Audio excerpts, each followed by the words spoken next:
Google wants 200, baby. You ready to get back to the trading action? You aim, you shoot, and make money.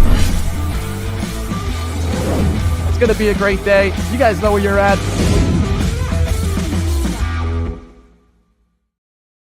Okay, everyone.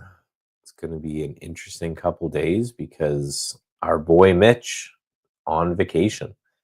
And like I told him on Thursday, I better not see him in this chat or I'm coming to his house and giving him a slap because full detoxes every now and then are super important for the market. But we have a replacement, a man that I love and just can't wait to nerd out with. So I'm just going to bring you right in right now, Steve, whether you're ready or not. How's it going, man? How's your weekend? I'm ready. I'm ready. Let's do this. It's going well. How are you?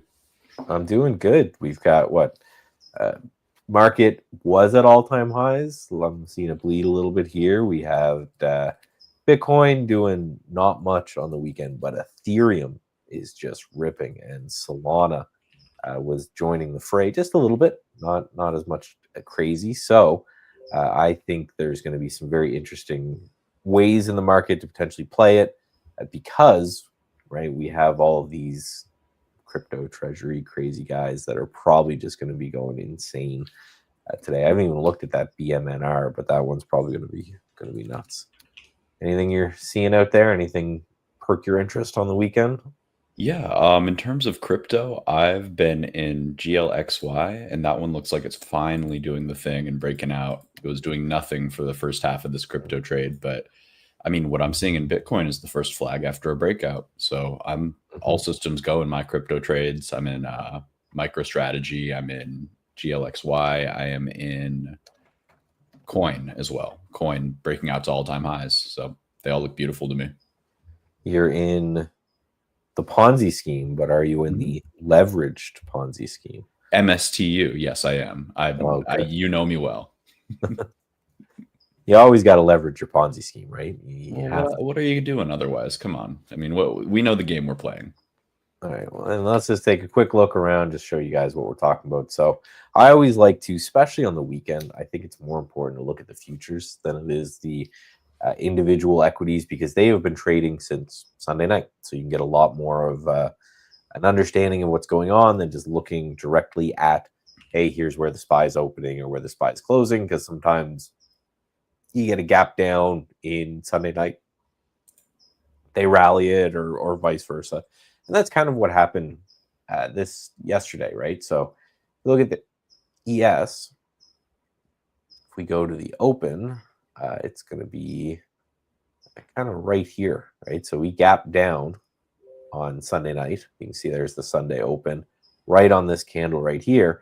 And ever since then, we were grinding higher. So something spooked us just a little bit ago, and we started to push lower. I don't know if there's anything on necessarily the economic calendar for today that did it, but no, there's absolutely nothing on the economic calendar today. But overall, so if you look at the SPY, you say, oh man, we've been bleeding all pre-market. And then you look at the ES and you say, no, we actually gapped down and were red yesterday. And then we've been kind of bleeding up ever since then. So this gap up is, in my opinion, a little bit more impressive than anything else, because you start to get the real degens buying in the futures on Sunday night, trying to hedge whatever bet or take whatever off the table that they had on Friday, and you get that again Sunday night. So interesting to see. I wonder how much we'll retrace of this move. I know my buddy Steve here will like it if I do a little fib and see where that 50% mark is from there. There we go. And we're a little bit below that right now. So I don't know. Someone saying Microsoft hit us. Do you know what's going on with Microsoft that may have spooked us? I have not been watching the news quite yet. Good.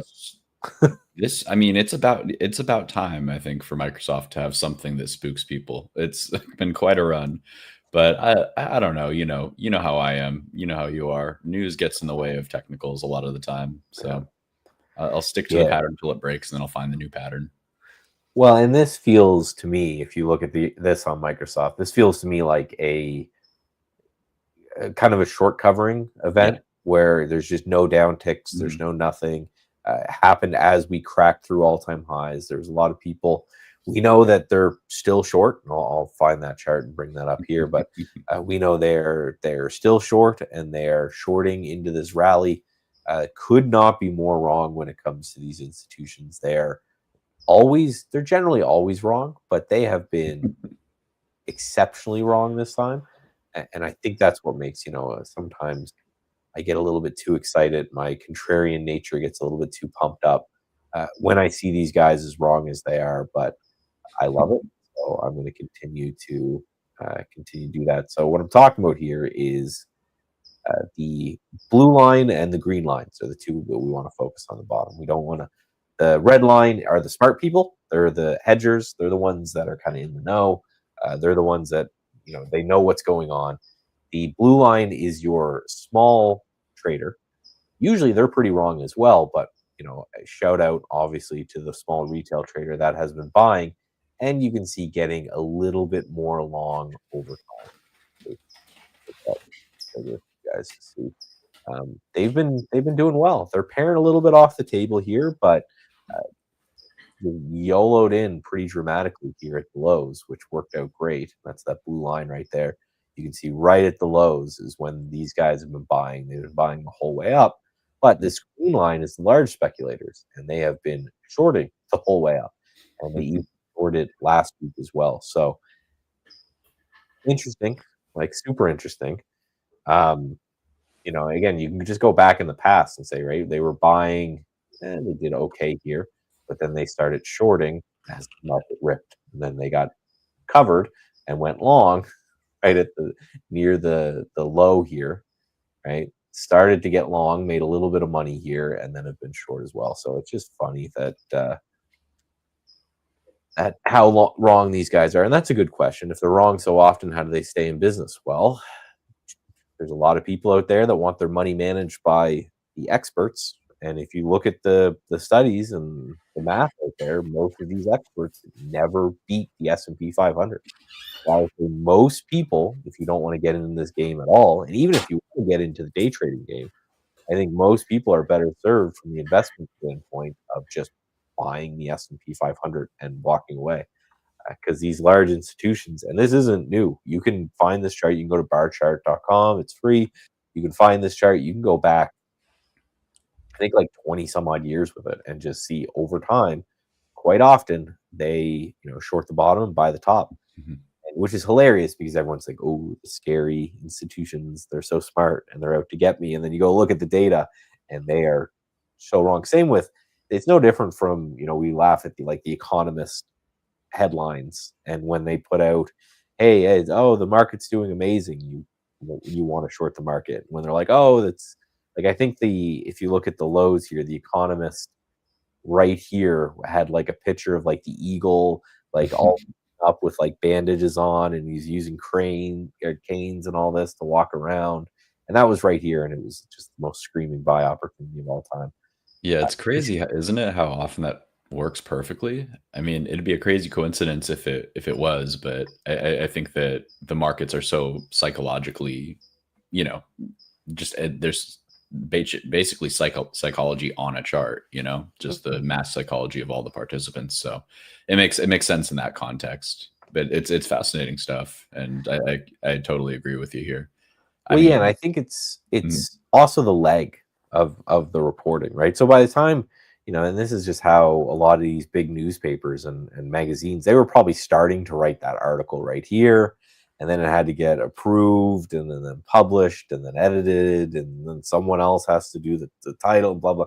Then by the time it comes out, it's right here. So they may have been right when the guy started writing it, but they are just always wrong. It's same with the AAII investor sentiment.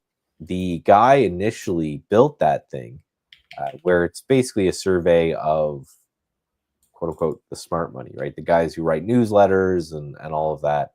And what he found very quickly, his theory was that, hey, if these guys are bullish, I should be buying stock, and if these guys are bearish, I should be selling, because right, these are the guys that know stuff. They have people subscribing to their newsletters about the market, and it only took them, I think, like a couple months of seeing this to see just how wrong they absolutely were, and they are still more bearish than bullish, just barely, but about even. And this quickly became an awesome indicator for a lot of people out there. I don't look at it when everybody's bulled up, because when you're in a bull market and you're in an uptrend, everyone's bulled up. But quite the opposite, when everybody is bearish, that's usually when you want to get involved. So yeah, absolutely. It's yeah, I just find it funny that truth being very against the narrative, that that the big guys know what they're doing and the big guys are all crazed up. Just quick look at the economic calendar. Like I mentioned, absolutely nothing. There is nothing at all that is happening today in any way, shape, or form. And then we have JPOW tomorrow, right at 8:30. So an hour before the open, he starts yapping. So to me, I don't know about you, and I'll like your opinion on that, but to me, that screams probably a pretty muted day, pretty choppy day today. If we have nothing that's kind of shaking us up, we have no real earnings that anyone cares about in the morning or the afternoon. I think it's like Verizon or something. And then we have JPOW speaking tomorrow. To me, that's like, I'm not going to trust any move. I'm not going to trust the up moves. I'm not going to trust the down moves at all. Yeah, I'm mostly in agreement. I think that there's probably nothing going to be too explosive going on today. In general, I'm just seeing SPY post constructive candles out of a couple of weeks or a week and a half consolidation, 2 weeks consolidation into all-time highs. So I'm looking for dips to buy. I think that we might get an opportunity here today, get a little bottom wick action, close probably around the open is what I would like to see. Just not a whole lot of nothing, but either way, yeah, I'm just not entirely I don't know, like all these people shorting, like you're talking about. I'm not entirely seeing what they're seeing. Everything looks really good to me. New sectors are breaking out every day, so I'm looking for bullish opportunities. And interesting, went for drinks, just talking to a bunch of other trader buds, trying to get our heads around just this whole phenomenon. I mean, basically all we came up with was that they call it the gambler's fallacy, is that if something goes up, it must go down. If something goes down, it must go up, right? And a lot of people say, "Oh, this is a bubble. We need a reset," and then they forget that we've had 3 bear markets in the last 5 years. So that's we're due for a run one way or the other. But it's the whole right. It's like if you watch people around a roulette table, they think that if it hits red like 5 times, that they should bet black, because there's more of a likely that it's going to hit black this one time finally.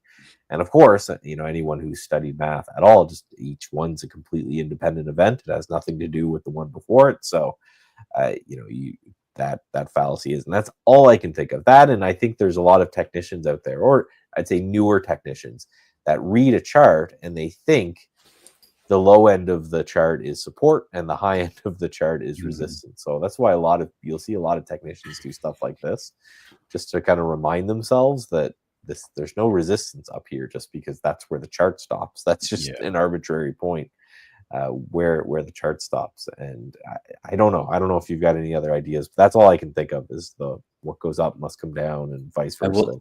You're bringing up a great point, because if any novice looks at the chart, they would assume that the bottom half of the range and where you should be buying is the low. And, very often people are not thinking about the upside, which is, like you said, there is no resistance overhead. There's nobody selling at any level above, other than actual shorts. But, in terms of like people getting out of positions that they were stuck in. So there's no weight like there is on so many stocks, like in the IWM, for example, where people are just trying to escape their positions that they've been underwater in forever. Everybody's buying this, like literally everybody, Well, So, that was the whole way up, right? I kept saying, if you want to be a contrarian, buy stocks, because we know there's no secret. We know that they're short. It's one of the reasons why I'm kind of interested here in Tesla, because I was going through the ETFs with the most short in them, and ARC is actually the most shorted ETF out there. And they've been right for a very long time. This thing fell like 75%. I think from the high it was like 80 something, 82% from its highs. But they are shorting more aggressively in this way as well, right? And it's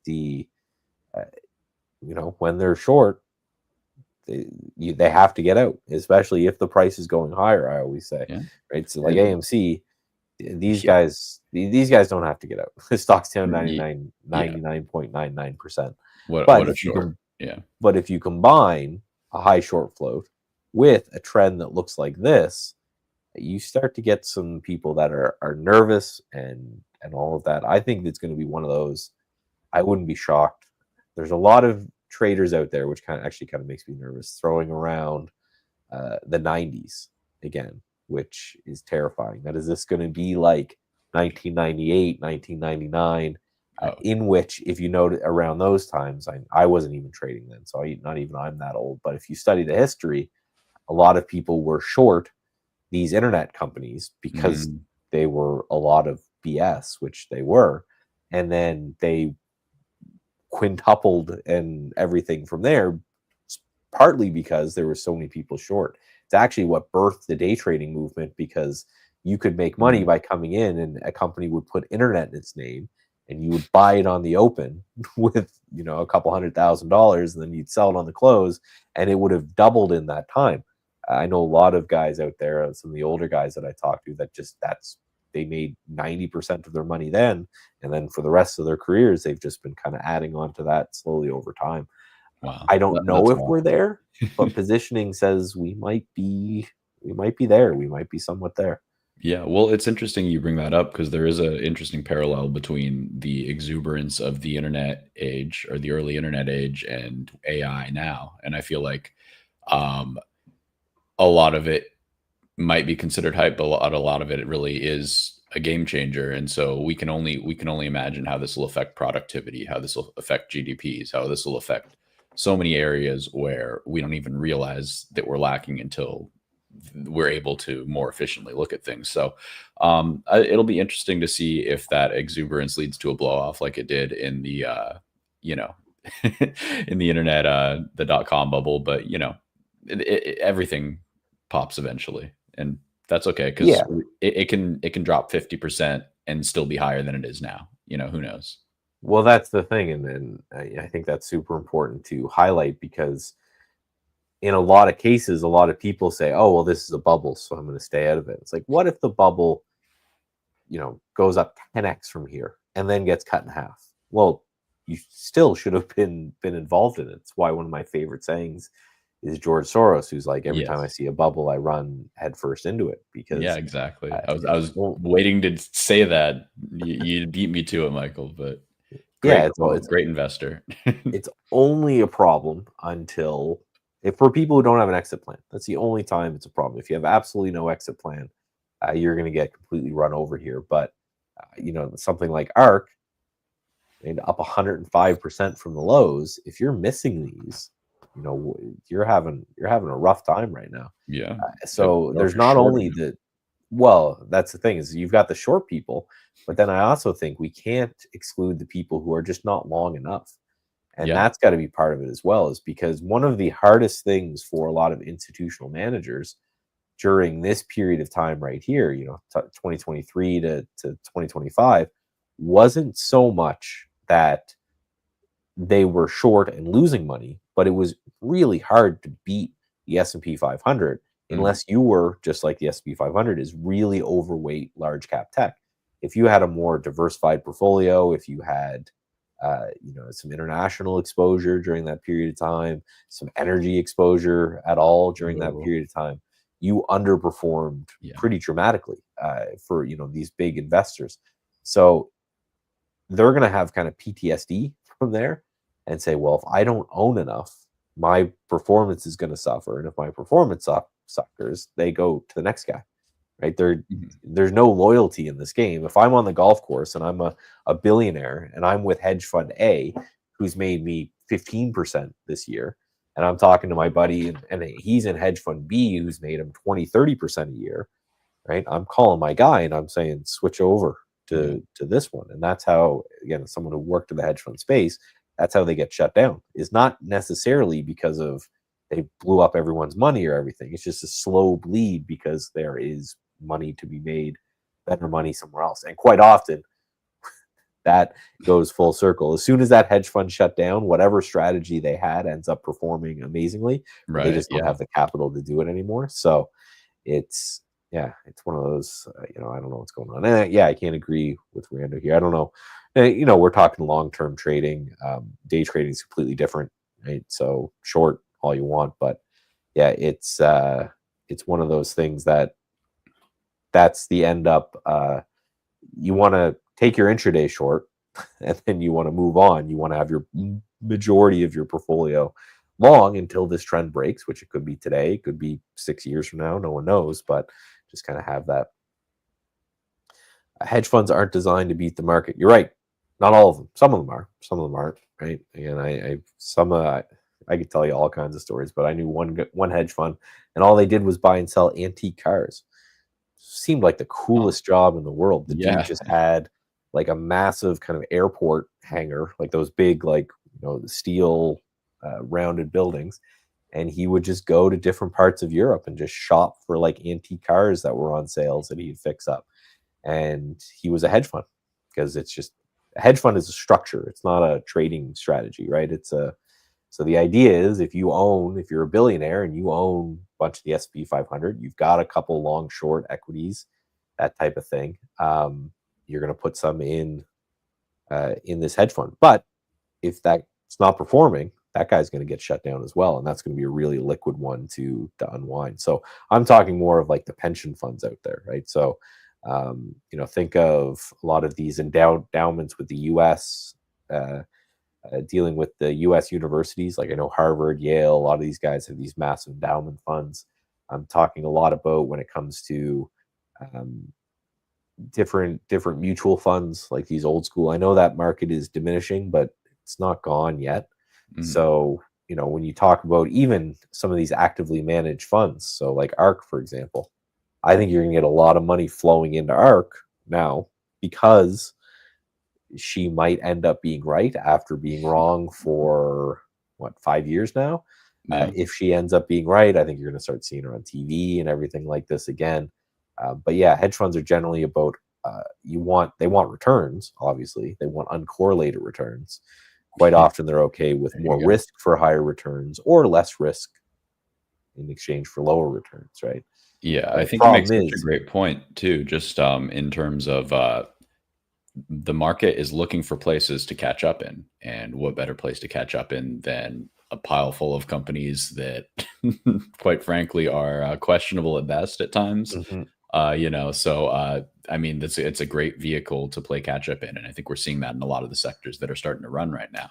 Things that have been underloved and highly speculative, stuff like space stuff. I mean, that hasn't been highly unloved, but drones for me are big. I mean, I'm in drones, and those are starting to work finally. So Arcat's doing well. Arcat, Archer is good. Joby's been going crazy. EH is a fun one. I wonder if we're going to get IWM going at all, because when I woke up today, one of the first things I always check is rates, right? Because rates are more important than anything, right? And rates are coming down all on their own without any Fed intervention right now, anyway. You can see how long this continues, but you look at this chart, you don't see a lot of gaps in rates. And this is the opposite of TLT gapping up. You could look at it, but a lot of rates moving lower. And as we know, rates moving lower is IWM potentially gapping up and moving higher, right? Because IWM is biotechs and small banks, mostly. Mom and pop organizations, right? Smaller industrial stocks, that kind of thing, all of which are super interest rate sensitive. So I wonder if this is going to potentially be a catch-up trade, because you got to remember, we haven't even hit all-time highs, anywhere near all-time highs. We are still just on some rough math. We're still 10% below all-time highs on small cap, which would be pretty nuts. It's still kind of an ugly chart to me. I'm just not thrilled every time I look at it. Like, okay, you're range bound. Okay, I wouldn't even trust it at all-time highs again, to push higher like I would with SPY, just because the pullback was so extreme and there's so much baggage. But you mentioned two really great ways to play the same theme with a little bit more focus in biotech and small banks, both of which look much more constructive to me. I don't know how you feel about those. Like, look at that. Well, XBI I really like, because this is not the all-time high anchored view app, but although we are close to that if we pop that in there. Oh But wow, look at that. right, Well, and there's your chop zone probably. yeah, and if so, I'm looking at it that what's going on here is pretty constructive. If we can Mhm. hold the VWAP from, just call it prior cycle highs, and then get through the anchored VWAP from all-time highs, then this could be very interesting. And this is a great sector to, when it's on fire, it can be amazing. You get all these like buyouts, and you get, you know, drug discovery, and you get companies. You want to see companies go crazy. It's not even quantum stocks or drone stocks. It is speculative, right? This company is trying to cure cancer or Yeah. depression, or, you know, any sort of major disease. If there is money flowing into names like that, you can get a company. Valuations mean absolutely nothing in the biotech sector. If Right. you are, you know, the only way you can do a valuation is say something like, okay, we're trying to cure depression, and, you know, they look at how much maybe the current drug SSRIs are selling for, say, okay, if we can take half of that, then what would our market cap be? And these valuations then just explode insanely high. So this is a sector that can really get going. And the reason I look at this aggregate VWAP from all-time highs is because if you look at it kind of across the board, it's been the move. Is just take a look at, we spent, when we broke right here. So say you missed all of this, right? You missed this huge bounce from here to here, which is already, what, like a 15% bounce. Yeah. You said, I'm going to buy this when it gets through the anchored VWAP from all-time highs. So you see, I remember on the show talking about the resistance as it was happening right here. And you get through that, you still get a wicked trend. And if you go stock by stock, it's, you know, it's all the same thing, right? You just slap an anchor at that all-time high. You know, if you bought it here when it cleared and you were out quickly, then you bought it here when it was cleared and you're still back in, with a 50-50 win rate, you're doing great. So if we are going to get that in XBI, I don't know. I think that's got to be amazing for the small cap sector as a whole. Yeah, absolutely. And you can try your hand picking winners, but it's hard. This is like the hardest sector I would say to actually pick winners in, because the fundamentals are so important, and it's such a knife's edge between up 500% and down 100%, you know? So, you know, Well, be careful if you're playing individual names. XBI is pretty good. yeah, and this is one that you're actually going to get me agreeing on, that the fundamentals are important, because, you know, what you're looking for is, you need to have some idea of whether or not their drug is going to work. And, you know, you're going to have to be able to read trial data and things like that, which I don't think most of us can do. And you're going to have to know how much cash they have and what kind of runway they have. Yeah. There'd be nothing worse than being in a company that you could be 100% right on the fact that their drug could pass, but if they don't have the amount of cash required to get to that endpoint, the phase 3 or whatever trials, and then market and sell that drug, well, the only way they can raise cash is by diluting shareholders, especially in an interest rate environment like this. This is why they're so interest rate sensitive. When you could just, as a biotech company, go to the bank and get, you know, a loan at, like, say 3 to 5%, that was one thing for a speculative kind of company like this. Now you're not getting loans for less than like 10%, and it's just, that's going to be way higher. Your runway is going to be shorter. You better get that drug going out quicker. 2 minutes before the bell, people wanted us to look at Apple. It looks good. Well, you can see I'm long Apple right here from Nice. just a rotational strategy we have, but this is a really good looking chart. I like the consolidation here, and the reason I like it is because, hey, if it trades down to 207, you're probably wrong. If it breaks this and starts to join the party with everyone else, you could see all-time highs at 250, 258 at some point. Yeah. And that is insane risk reward. But even if you got, you know, somewhere in the middle, I think it's great. Oh yeah, absolutely. Even if it just fills the gap right above. And I mean, Apple loves July's, and it's done nothing for the whole month. So maybe it plays catch up and fulfills the seasonality prophecy. So we'll see how that goes. I like it. One thing with Apple that's always weird too is, yeah, you've got that July event that everyone talks about, and then you've got the next event over at is that September? Is that usually when they do their phones? Sounds about right. That's always a big deal for them too. Is, yeah, hey, what thing are they coming out with? They generally don't surprise anybody with numbers. They are with new products. Like, everyone knows so far in advance. It's just insane. All right, so watching here. Oh, SPY turned around there while we were yapping. little bit Yeah. of a push right here off the open, so we got to keep an eye on that there to see if we get that kind of move we were looking for. I'm just looking at some things that are looking interesting going in here. That NVTS, this has been a favorite for a lot of people, and what a gap up and then Nice. just rocket right off the open. Beautiful.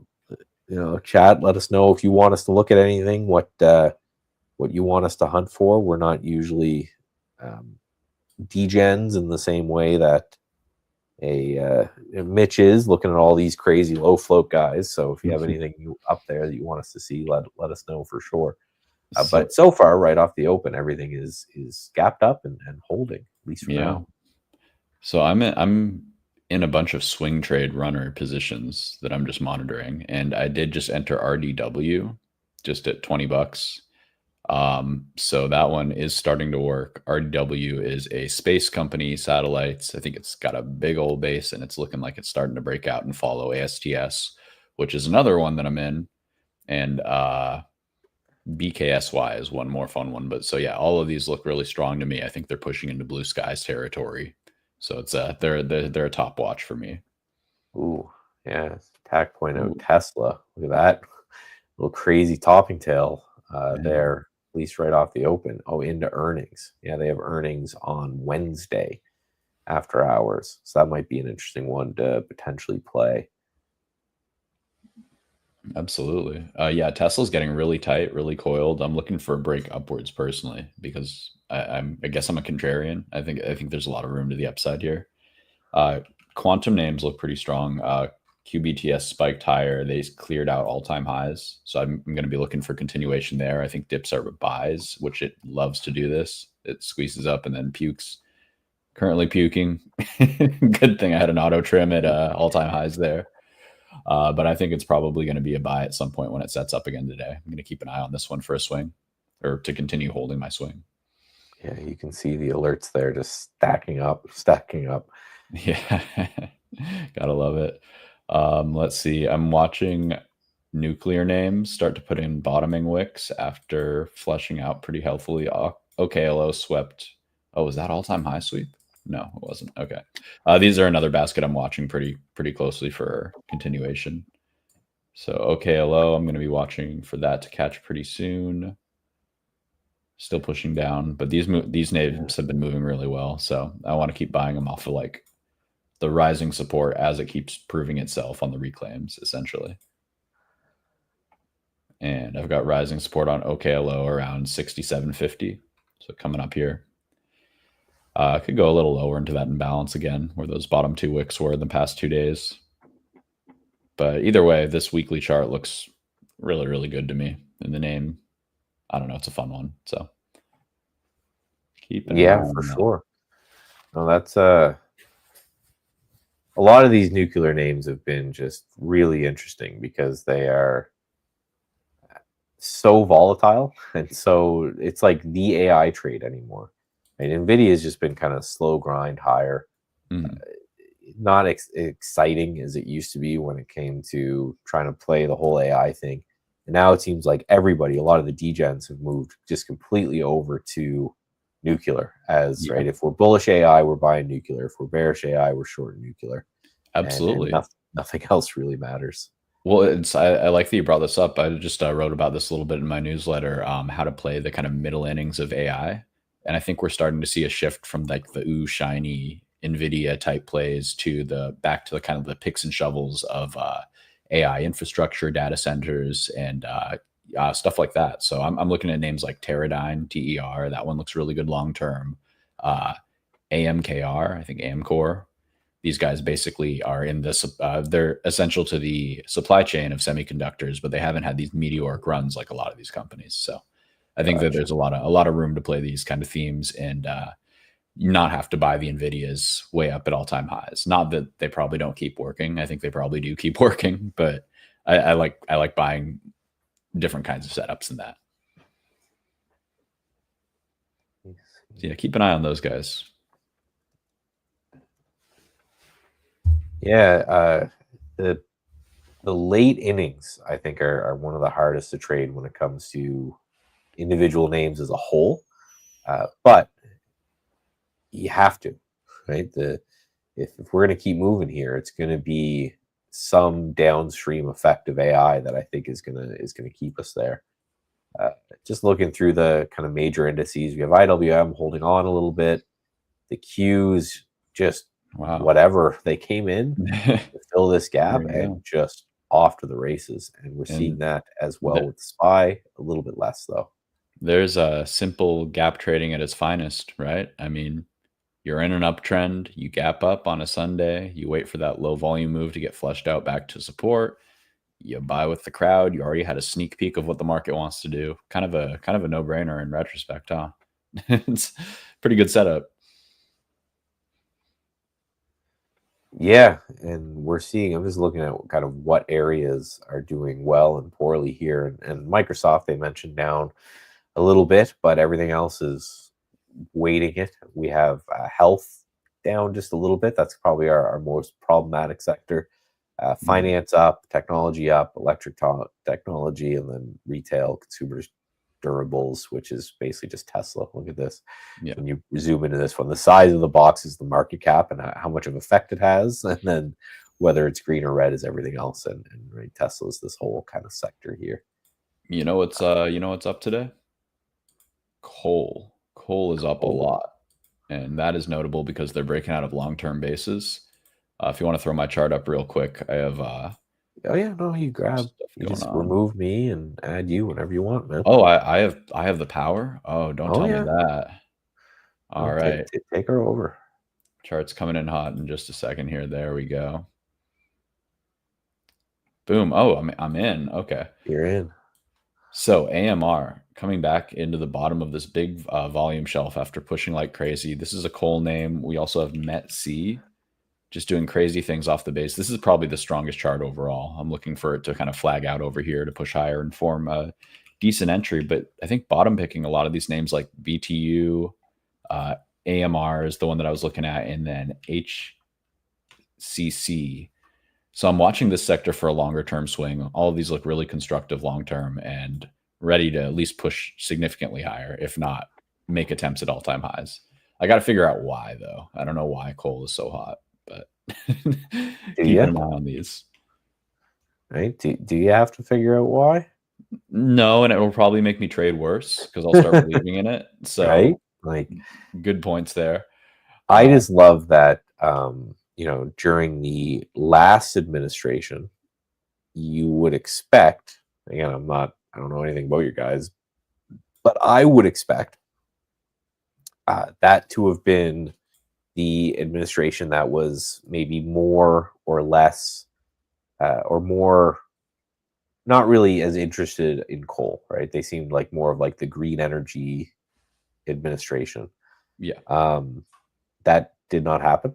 Right, you got more, right?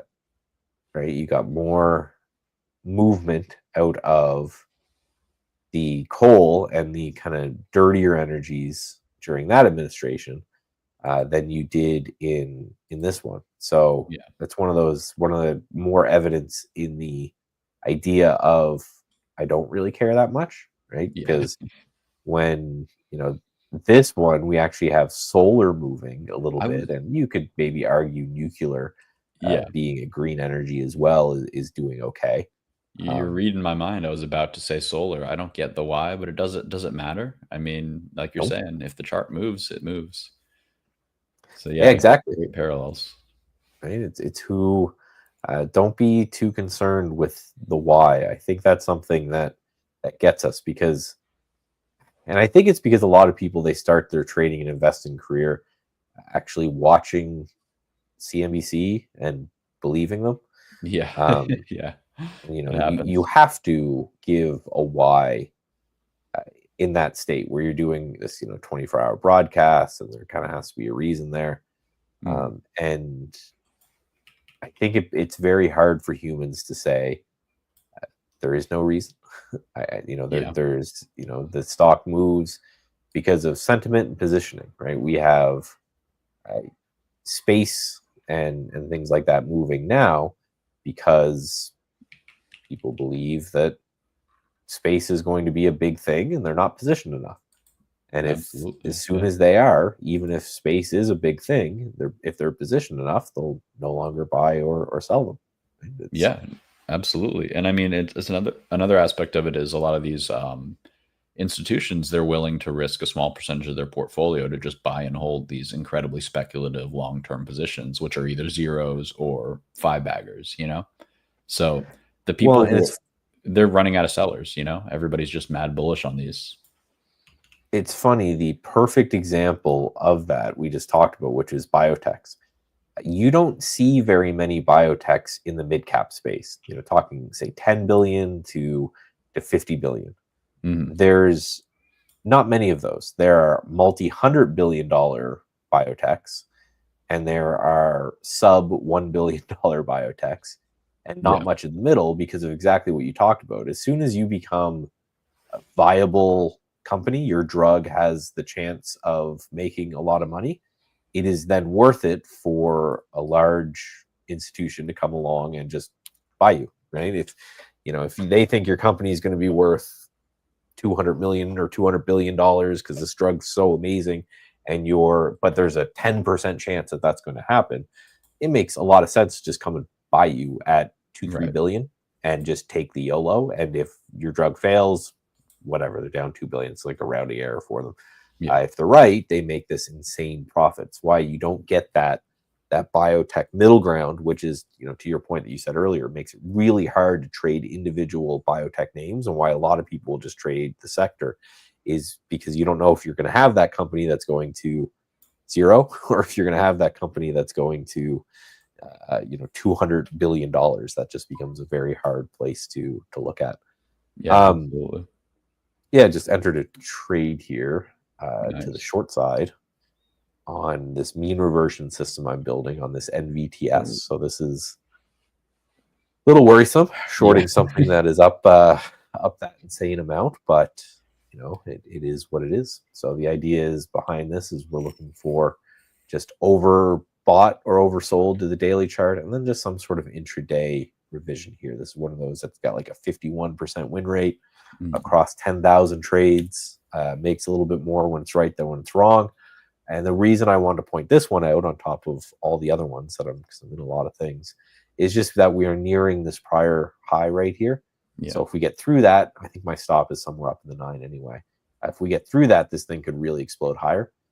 But if we fail at where we failed right here, this could be a little bit of the beginning and the end. So I just kind of wanted to note that while we keep an eye here on the S&P 500, that is right at post-market or pre-market high right there. And again, no earnings we care about today, no numbers we care about today. This is why I love the rally as somebody who is long a whole bunch of things.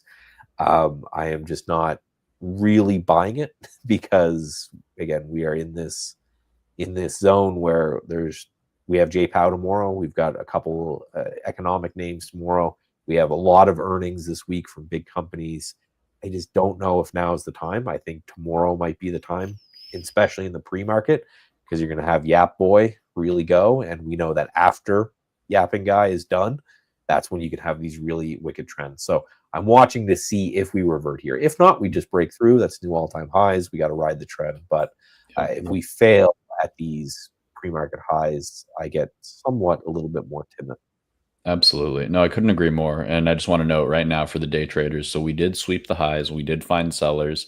We are still holding the 9 EMA on the 1 minute, just about the most aggressive buy program you could be, expecting to be hitting. So wait to see. It looks like it's still going higher. If we go back to VWAP area, then you could look to get long. But otherwise, I don't see any short ready yet.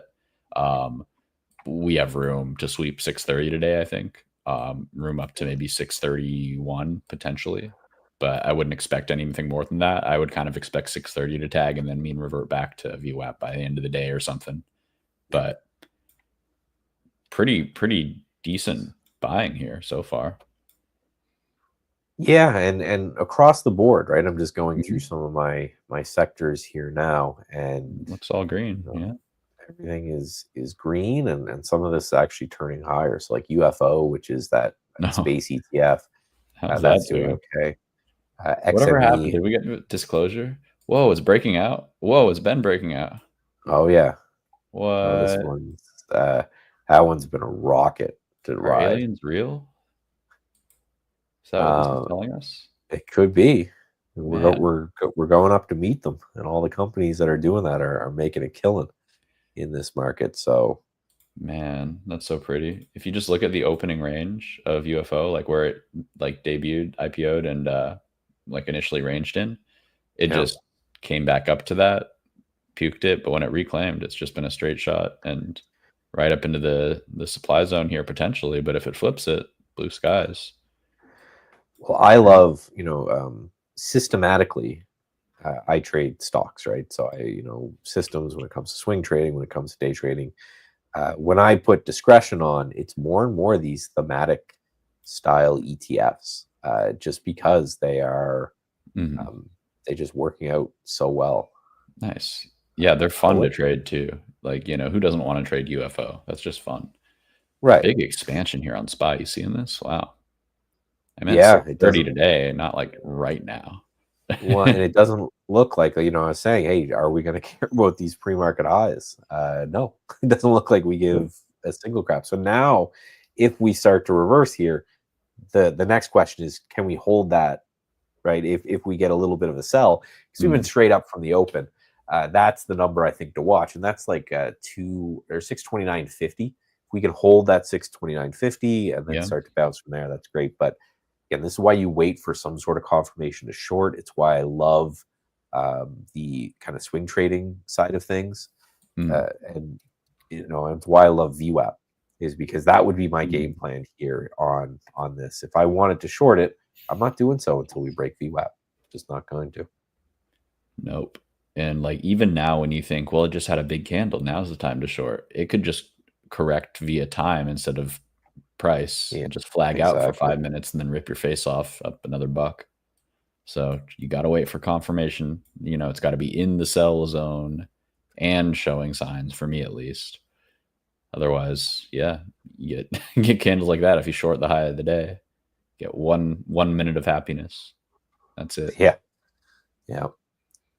Just setting some alerts here. I've got some swings on the go. I can talk about some of these.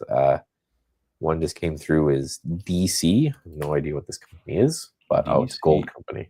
Oh, it's there a you go. really nice looking consolidation right here, and it's looking for a potential breakout of that. So, oh wow, yeah, simple little swing buy, stop at the lows, take that, just go. You got filled? Oh yeah. Oh nice. All right. Well, congratulations. So it's a widespread. Yeah, and with swings, I'm not super bothered about the spread, because the game plan is to buy this thing and hold it for like a week. And look at this kind of big IPO rounded base right here. Yeah, this is an interesting one, right? The anchor VWAP from IPO is something I talk about a lot, and we just got through that. So I'm also in this Poet, and I'm watching. Oh, I love that name. Yeah, Poet's fun. Yeah, I bought this Friday at the close from a mean reversion algorithm that we have. Whoa. Holding on there pretty tightly. That one's working out fairly well right now. Dude, I'm supposed to be. This is where, so people ask, where does discretion come into my trading? It's moments like this, right? I got filled. I can show it. I can find right here. Let me see. Let me get my actual fill on Poet. While you're saying that, keep an eye on RDW, guys. It's basing out and pushing through right now. $20. My account, I cannot trade it because it is about to be passed. So I'm waiting for risk management to tell me I did good. But otherwise, I'd be long RDW here. Yeah, I got filled right at the close. So I'm in the Canadian one, but the Canadian one. So 626. For 1,000 shares. So this is where discretion will enter. Discretion never enters on exiting, like stops. Never discretion there. Right. And for me, discretion never really, I'm going to take this trade early, or I'm going to take this trade. That's all, completely systematized. For me, what I look at is just, I'm in this one. If we hold here in the morning, I could have gotten a really good entry for a trade. So that's where discretion will come into me. I've got I think like 1,500 shares. I think I got on this, so I might sell 1,000, hold 500 shares, and just kind of put my stop at that low and check back in a week or so. Even though, again, I'm supposed to be exiting now. If I feel like I've gotten a really good price, again, that's where discretion comes in. Go, okay, right? Let's give this one a little bit of potential room to go, right? Yeah, I mean it's a crazy chart, and I forget the exact narrative, but I bought it off of like a narrative, like you just investing, just buy a chunk of shares and don't look, and that was at $4. So clearly Nice. that was decent, you know. Yeah. But I mean the chart's wild. Very interesting. I forget what the story is. I think there's some AI play, but either way, I'm just holding and not looking at this point. I've already free rolled it. Let's see. I'm watching China as well. If FXI can push, KWeb can push. I think these names have a chance to really go. They probably go overnight though. So interesting for swing trades. I think Bob is setting up really nicely, both for investing and swings here. Yeah, Baba right now actually. It held over the hourly trigger at 119.40, which would have been a buy for me if I was paying attention. Now it looks like it wants to break through pre-market highs and go. We'll see if it can. Yeah, it's an interesting. MicroStrategy is working. Nice. I thought the dip was BS, so I didn't buy more, but I'm holding. Looking pretty good. Held the 9-day EMA, back tested the breakout. So yeah, this one's been working. But Galaxy is crazy impressive. I wish TradingView would give me the full charts. This has like a whole history where it was $100 stock and then based for 4 years or something. Broke out of a nice double bottom cup and handle base, and looking back so far. If the restructure is enough, I think that's when they change it, right? So it depends on, they don't do it for name changes. Something has to happen with, it would have restructured, I guess, at some point during that. And that's where they kind of classify to say, okay, this is technically a different company now. I see. It's so weird. For a while, it was loading correctly on my computer and not on my phone. And now it's not loading correctly on my computer either. Huh. I don't know. Letter. But I will.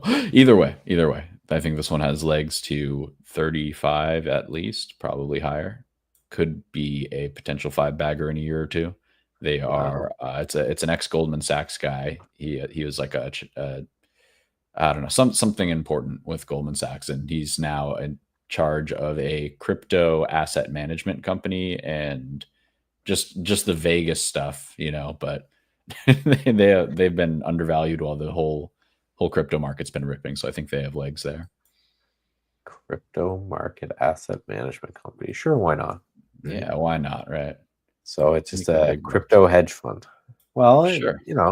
That might end up being a good way to potentially take a trade that on a way that makes a lot of sense, right? Hey, if they're going to hold a basket of crypto stocks, if you want to trade a basket of crypto stocks, that might be the move. Yeah, no, I think that there's a lot of reasons for them to potentially go a lot higher and play catch up here.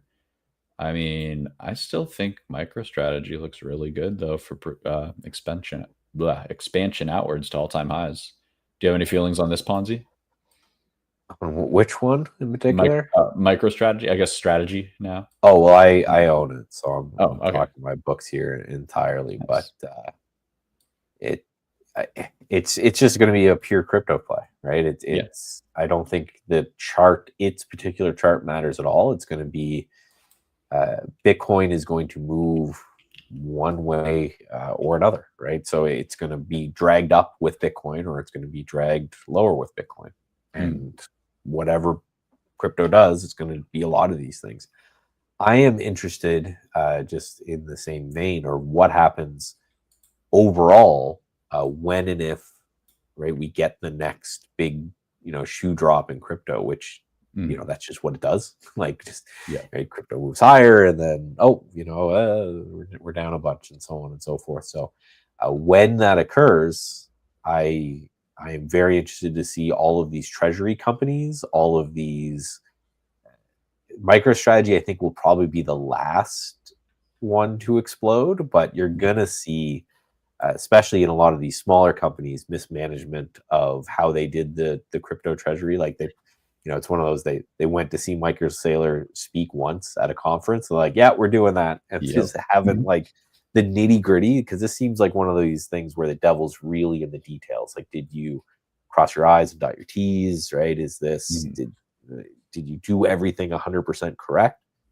Great, then maybe you'll survive. But because we know at some point, we don't know when, but we know at some point Bitcoin's down 30%, and these particular coins, in the ones that are doing like Tron, like if Bitcoin's down 30%, Tron's down 50, and does this company survive? Yeah, maybe. Right. So, wow, SPY just straight up.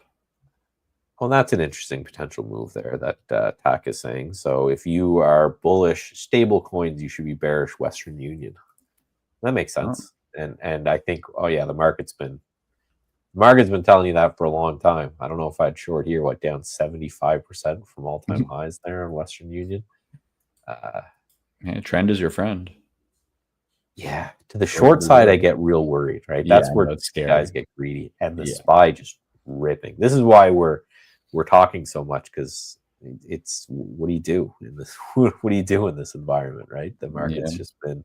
You just gotta get a piece and have tight stops under like the yesterday's low or something, and just don't get locked out completely.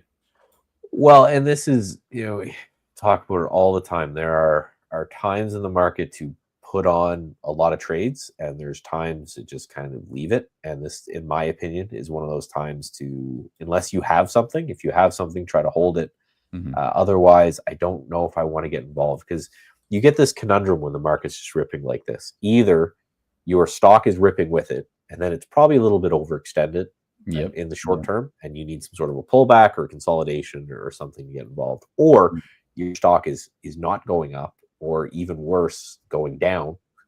And now you're in an environment where you're like, why does my stock suck? Because everything else is ripping and my stock's not moving. So if anything, I think now is a time to potentially take a move or take a look at shorts, and look for things that aren't participating that much in the rally. I'm looking at some of these nuclear names that haven't been able to get going, like SMR is one that I'm watching. Tried to get to green and then failed. And I'm looking at those names and I'm saying, well, right, if those names are going to, if the market is going to settle lower here, and if it's going to pull back at all, you think these would kind of be the first one to get a little bit of a crack. However, if the market continues its rip, and again, eventually these things are going to catch up. There's going to be someone who's going to buy them, but I just don't know if that's me. Yeah, that's totally fair. I think you're right. These things are overextended short term. I would love this to be true, because I'm looking to buy them for a swing again after being down to runners. So I'd love to average up on runners. That's my favorite thing in the world. If I get a valid entry on something that I'm have a runner in, and it comes back and sets up again. So give me that, please. SMR, it did hit my hourly trigger of support, which I usually buy off, and it did get a nice clean back test of the 5-minute, but that did have immediate selling. So I think you're right. The trend is probably down here. It'll probably need to make a new low and need to reclaim 49 or so for me to be looking to long this again. On the daily, it hit the target. It hit this. I love these uptrend lines on these parabolic movers. It seems like they never should hit, and they just do. And there's usually somebody selling there for whatever reason. Realistically, just overextended, pushing out of a base. So I'd like to see it come down and retest this maybe at 45, 46-ish.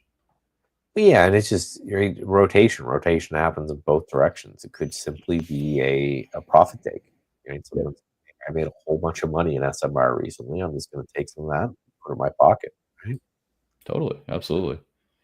As of now, the hourly trigger is still holding. So the bull in me should be saying it's a buy until we lose this. So we will see. It could potentially form a higher low. Doesn't really look like it is yet, though. Around the sector. OKLO, this is my favorite in the sector. And This one looks strong still. We'll see if it fails VWAP in the EMA cluster here, but it doesn't look like particularly weak. Looks like it's waiting to rip. But NNE, that one's been a dog. Just can't break out. Yeah, what a expect bills to lower yield. A stablecoin sands it will peg US dollars to 1-for-1 short terms. Yeah, well, that's kind of the point of stablecoin. You hope it pegs there 1-for-1. That's if it doesn't, something has gotten dramatically wrong, and we should all be very scared. That was the whole thing with. I'm glad it's USDC and everything that people are moving to, because I remember there being a lot of reports on Tether being like, what do these guys actually own? And a lot of it, they had like some weird Chinese equities and things like that in it. And that's not what you want to see from your stablecoin provider. So I'm way more interested in stablecoins now that USDC is a publicly traded company, because it means that they have the government and everyone, and such a big company, they are looking up their butts and auditing them all the time. And you can be relatively sure, let's just say, that they are holding a 1-for-1 with what they should be holding, which is US dollars, US treasuries, that type of thing. And man, what a business. Because all they do is they buy US dollars for everyone who owns a USDC, and they get the interest from the treasury, and they pay you nothing for holding the USDC. So it's like a bank on steroids, because most banks, they kick you back. They take an interest rate spread, but they kick you back something. USDC kicks you back near nothing to nothing at all. And what a great business, right? So essentially, just the bigger the stablecoin market gets, the more insane amount of money that they will make from it, in a really one-to-one type of relationship. So I am all for it. Oh yeah, no, I'm with you. Great company. It's a great business model. What can you say? I'm watching Circle right now, CRCL, taking a look at that and seeing if it can break out past this hourly trigger at 20 or 228. So if the short-term triggers here near the VWAP start catching, I might consider taking a look at this and front running a reclaim of this, because it did gap up to test it overnight, came down, and seems to be accumulating this morning. So a stop there would be under this low, though. Might need to sweep out and form like a double bottom on the day. Yeah. But just keeping an eye on this cluster here. If it can reclaim with some strength, I might take a look at that. QBTS seems to be working, consolidating up 3%, potentially for move higher, and this is at all-time highs. How are the rest of them doing? IONQ is holding up too. Rigetti. Yeah. These are kind of interesting. They're starting to perk up. Now, I'm not impressed that they haven't gone with what the market is doing, which is just insanity. My dude, they're up 30% this week. What do you want? Well, that's what, right? So it's like, do I want to buy? I'm looking for trades, and I'm just not seeing much of anything. Oh, I got, actually, while that happened, I just got a beep. Oh, you got a beep. I just got a beep too. Are you watching AEVA? This was my beat. This SLDP, Solid Power Inc. Got no idea. This is just another day trade setup that I'm using. Just overextended to the downside. Just got kind of completely killed right from the open. So got a little bit of a trade here as well. Looking to add if it can get back through VWAP, but just purely systematic, right? Gap up, gets oversold. That's what I'm looking to buy on those potential names. And yeah, Rando's right. With Ethereum up that much, Circle is going to be interesting. What an awesome breakout. Yeah, Just beautiful stuff. Crazy. Right into these prior highs. It'll be interesting to see what happens, right? Do we reject these at all, or do we just rip through prior cycle highs and nobody cares anyway? I was trying to figure this out. So does it depend on the leader, Bitcoin? But Bitcoin's not even leading right now. It's like altcoin season. So how do we give the weight to Ethereum and watch what it does? I think it's rotation. So I had another conversation with a guy who's way smarter than me in crypto. And I had been saying for a long time that I thought I would always use Bitcoin as kind of my risk on, risk off metric. Right? Just take a look at that and say, hey, if Bitcoin's moving, we're kind of risk on. And, he kind of sat me down over a couple of beers. He's like, I think you're looking at it wrong. I think things have changed. And what he is thinking that has changed pretty dramatically is that Bitcoin has kind of taken this role in, as cheesy as it is to always say, as the digital gold, right? The people, Okay, yeah. he's like the young kids, when they're nervous about things, they buy Bitcoin. They don't Right. buy gold. The old men buy gold. So he's like, what you want to look at, and he brought up this chart, is this Ethereum Bitcoin relationship. Okay. He's like, if Bitcoin's overperforming Ethereum, then the crypto bros are kind of in risk off mode. And if Ethereum is really ripping compared to Bitcoin, then the crypto bros, the kids now, because there's all these crazy stats about how the younger generation are playing this as opposed to playing really the stock market in general. They're more interested in the crypto market. A lot of them, I think it's like degen stuff where they can get their trades all the time, but it's fine. Who cares? I'll trade whatever. So when this right here started to break out, that to me is okay. We're risk on in the crypto space, and I think you could probably do the same thing. Although we didn't mention it, but I think the spirit is there with Solana Bitcoin. Sure. And it's funny. I've been talking about this chart. Look at this Solana Bitcoin ratio. This zone right here, just pretty insane. And we pull back into it, and now we're ripping. So this is your fart with hats and your whatever freaky coins going on. If this continues, then I don't think we need Bitcoin. I think Bitcoin's going to be one of those things that's so institutionalized. I think the exponential gains in Bitcoins are a thing of the past. I agree. It's going to be both these. And whoa? I've got an alert from my MindMed. Whoa, is it doing the thing? It might be doing the thing. Up 15% today. Now, as you guys know, I own enough that I can't talk to my significant other about how much we own, or she would be mad of this. So financially irresponsible amount of something with well, in the MindMed, so MindMed, at least they're doing that. I own a lot of Fartcoin as well. My brain's stuck on Fartcoin. I can't lie. That's a joke. I just looked down. I had no idea what's going on today, if there's any news. But so let's look at the rest of them, because PSIL. Oh yeah, it's breaking. Beautiful. Buy some of this. Oh man, this is the whole sector, and this is a beautiful looking chart. This $16, and one of the main things I like about it is pop a VWAP here on the all-time highs, and where it looks like we're going to challenge that in just a second. So it must be. They all must be going.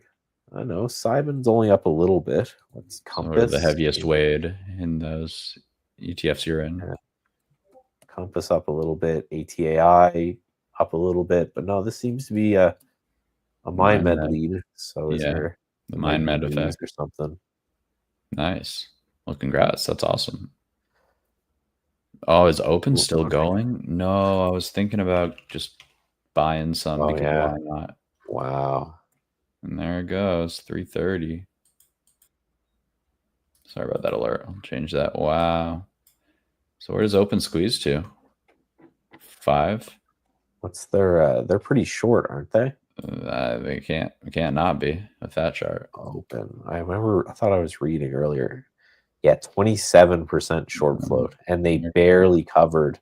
So they was a 20% short float here at 70 cents, and it's still a 20% short float. I think it was 24% here, and it's 22% now. So these guys are really down bad. Yeah, this is a pure and simple squeeze. It doesn't matter what this company is or what they do. They're squeezing hard. Yeah, looks like $4 to $5 probably. I do not get in the way of this one. Scary. Yeah, well, unless you're not for me, because I'm not shorting it. Still keeping my poet here. It's really moving, so that one's doing well. The DC that I shared with you guys is doing great as well. So swings are doing fantastic. Day trades are not doing much. So let me show you guys this, because I've been going over, and I am recording as soon as we're off. I've been recording this whole time about what the game plan is when move this here over here. So up here. So I'm recording about the systematic, the fully robotic trading now. So by the time we launch, there'll be a little course from yours truly about how to get you off the ground, get you started. Move this here. I've been talking about how I've been in like 10, 20 plus trades throughout the entire, usually I'm in 20, 30 trades at a time. I'm in 3 now. So this just goes to show that for the style of trading I'm doing systematically, I need back and forth. I need up and down. I need buyers and sellers. The fact that we're just getting a rip, unrealized, I'm down a little bit just because we've been, I've been shorting. So like that NVTS I talked about, that was obviously a stop out. I've been shorting on the way up. So the only thing that's really working out for me are these 2 longs that I have right here. But just goes to show you that we talk about, the gas pedal and the brake, the swinging for the fences and not. That is as true with systematic trading as it is with discretionary. It's just one of those that for systematic trading, I don't have to decide that.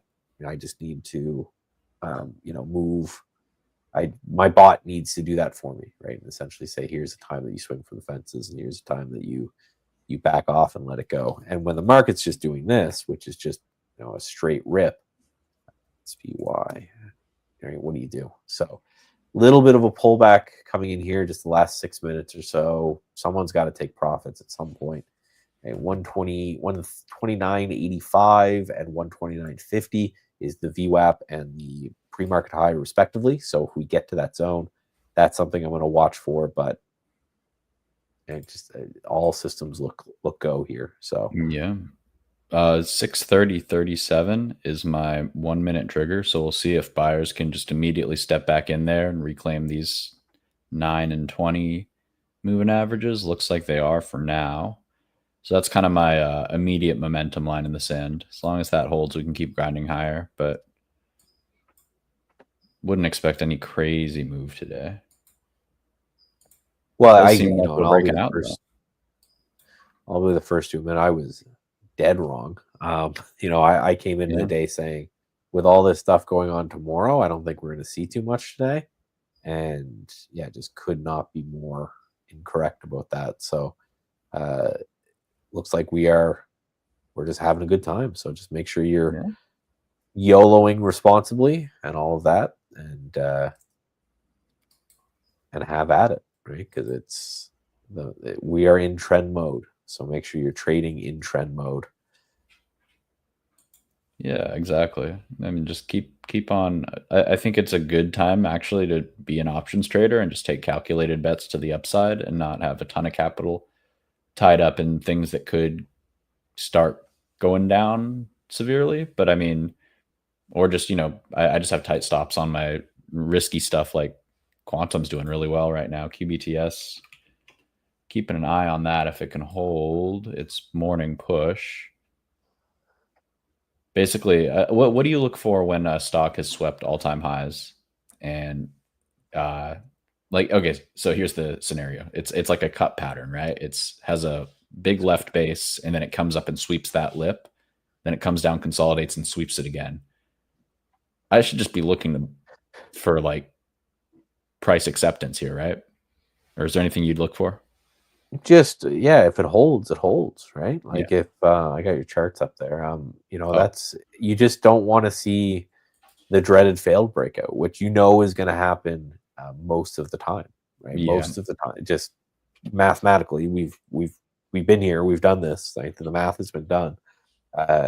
Buying breakouts is a lower win rate, a lower expectancy bet, but when you're right, you make tons of money. So the question is, you want to see that breakout hold from some degree, and that is either your entry or that's your confirmation. As long as it's holding that breakout, I think you're staying involved, because we know that most of them won't.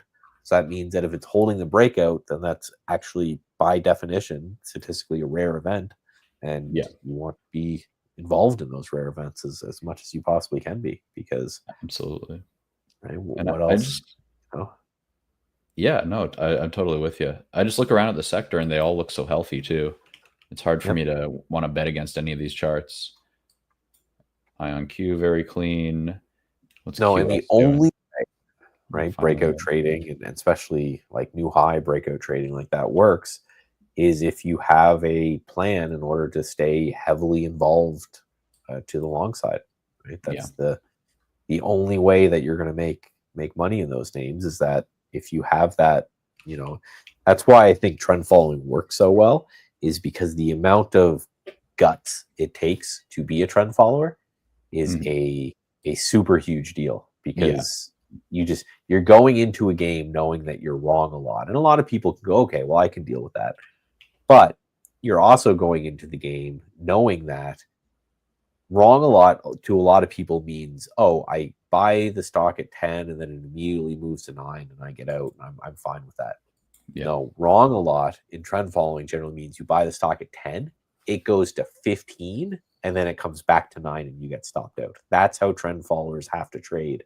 Because when I was talking to Jerry Parker, who's an OG turtle trader, and mhm, asking him for advice and all this stuff, he says that's the real hard thing to get around, is to look at an unrealized gain of sometimes like 100% or more, and just know that based off your trailing stop, you may walk away with this with a 20% gain or a 50% gain or whatever it is, but you just have to do that in order to get the 1,000% gain periodically, right? That, if on your way to have a 10 bagger, that stock is going to wiggle a lot, right? And if every time it wiggles, you get out, if you're up 30% and then it drops down 10%, you get out. Well, right, you have yeah, no chance of ever making 1,000% gain. He's like, if I look back at my career is really just a whole lot of nothing, and then a huge multi-bagger once a year, once every couple of years, and that makes up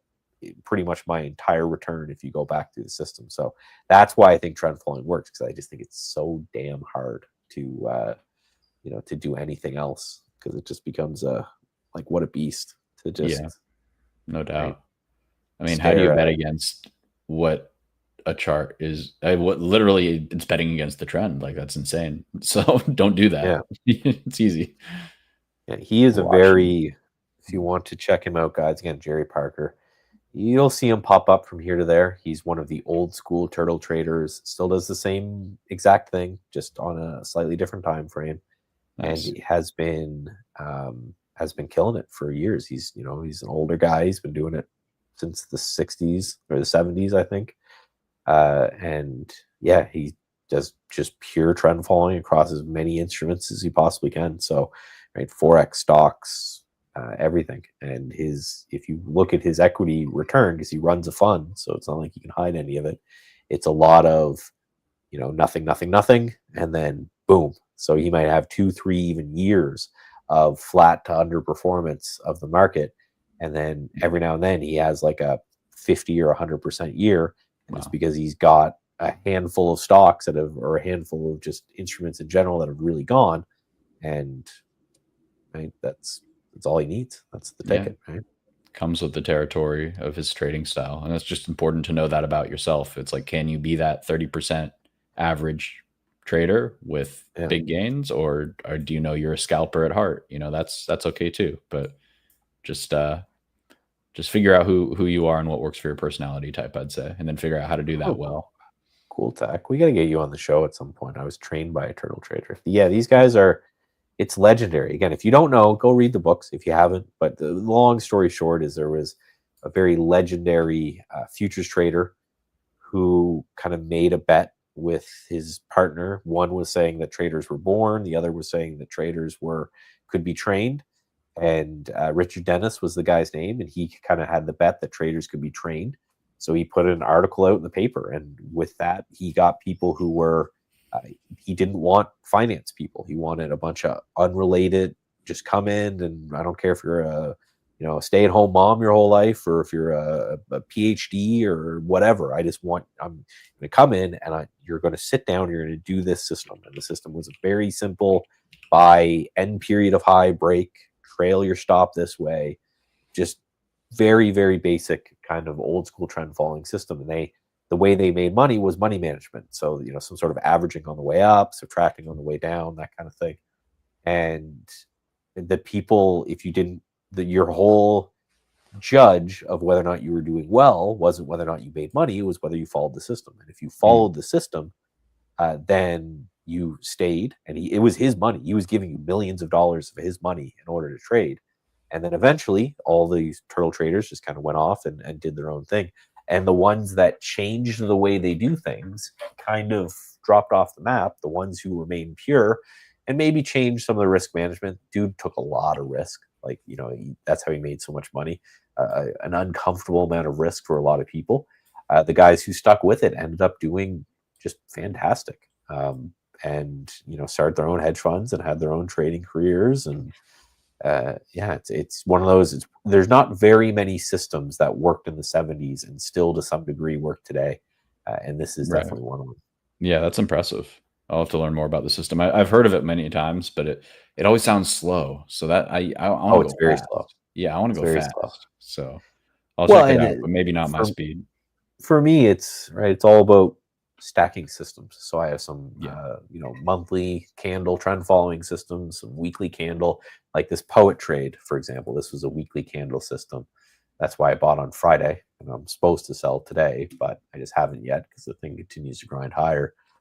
Just bring it up here, right? And this is more of a weekly candle swing trade, and then I'm building now these daily day trades, right? So this SLDP, I'm in from somewhere in this area, 363, right? And this will be exit by the end of the day. So the idea is that once a day I do my day trades, once a week I put on my swing trades, and then once a month I do my investment things. And sometimes the day trades are killing it, sometimes swing trades are killing it, sometimes things like Farcoin are doing well, which is obviously purely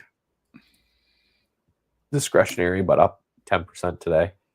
Nice. Like, listen, man, all memes aside, I show you this chart, I don't tell you what it is. You're looking at this chart, you're saying, man, you're saying this is nice, right? And you're saying it's probably going to break this prior high and probably shoot a little bit higher.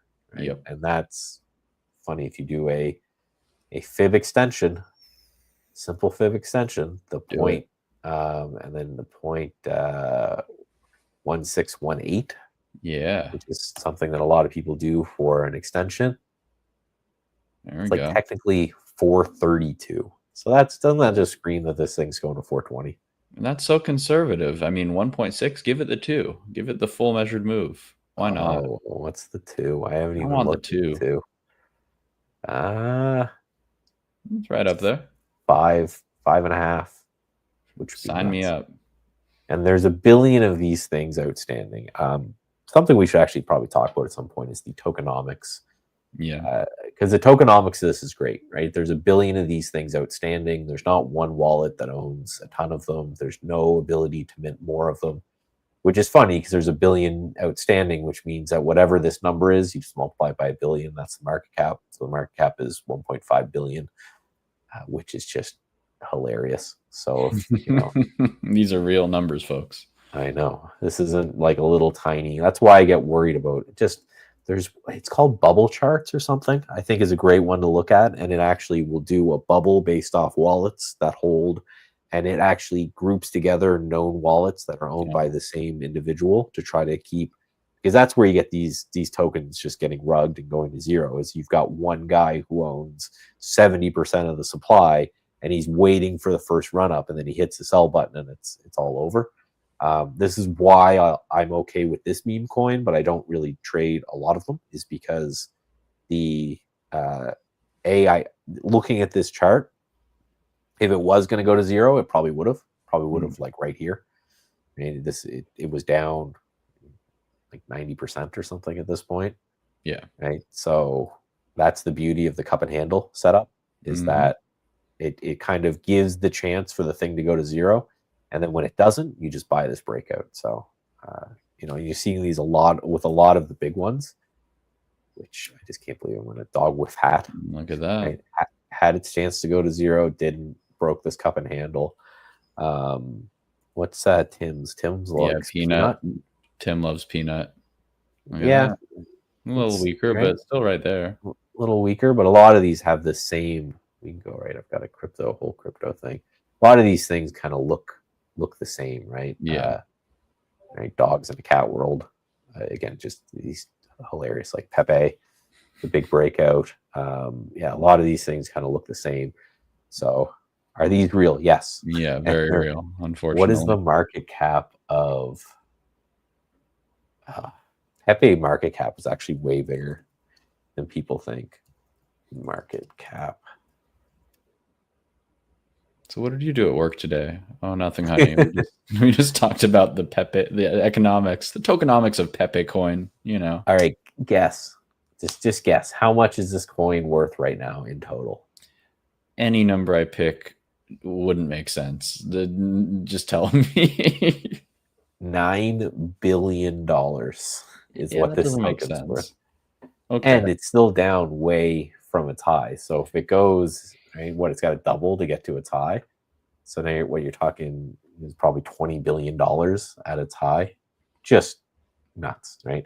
So people are talking about, quantum computers as, oh yeah, quantum computers are really showing froth in the market. No, until we see Fartcoin at 5 and Pepe coin like triple from here, we start to see these at like 20 to 50 billion across the spectrum. Then we go, okay, we're a little nuts here. For now, it's like there's room, baby.